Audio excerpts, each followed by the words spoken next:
Al Ittihad lui aurait fait une proposition de prolongation insultante. Karim Benzema va finalement signer du côté de Al Hilal. C'est un retournement de situation assez surprenant. On le mesure peut-être pas en France parce qu'on n'a pas une grande connaissance des rivalités du côté de la Saudi Pro League, mais c'est un peu comme si tu passais du Real Madrid au FC Barcelone. Évidemment, toute proportion gardée, on parle pas de rivalité aussi iconique et historique, mais tout de même, c'est un sacré rebondissement du côté du championnat saoudien. Alors Karim Benzema qui va du côté de Al Hilal, c'est quelque chose qui fait également parler parce que Al Hilal est une équipe qui aujourd'hui est hyper compétitive. Regardez le 11 qui est aligné, finalement tu vas avoir du Milinkovic-Savic, du Théo Hernandez, Koulibaly, Bono et maintenant Benzema, et d'ailleurs ça a beaucoup été commenté par rapport à la situation de Cristiano Ronaldo. Vous allez me dire quel est le rapport avec le Portugais? Eh bien tout simplement l'équilibre de ce championnat saoudien. Vous voyez que le club de Ronaldo, à savoir Al Nasser, est deuxième du championnat, et bien Ronaldo faisait pression pour que son club recrute davantage, mais genre vraiment il a séché un match.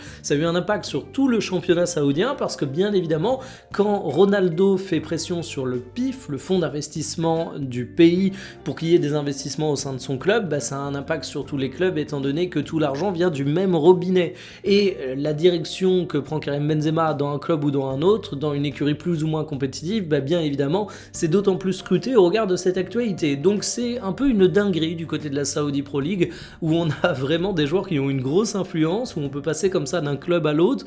C'est un championnat qui a ses spécificités, mais je suis pressé de voir ce que ça veut dire en termes de suite de performances sportives pour Karim Benzema, parce que la situation devenait très tendue dans son précédent club. Peut-être qu'ici, on va avoir le droit à un duel au sommet entre l'équipe portée par le Français et l'équipe portée par le Portugais.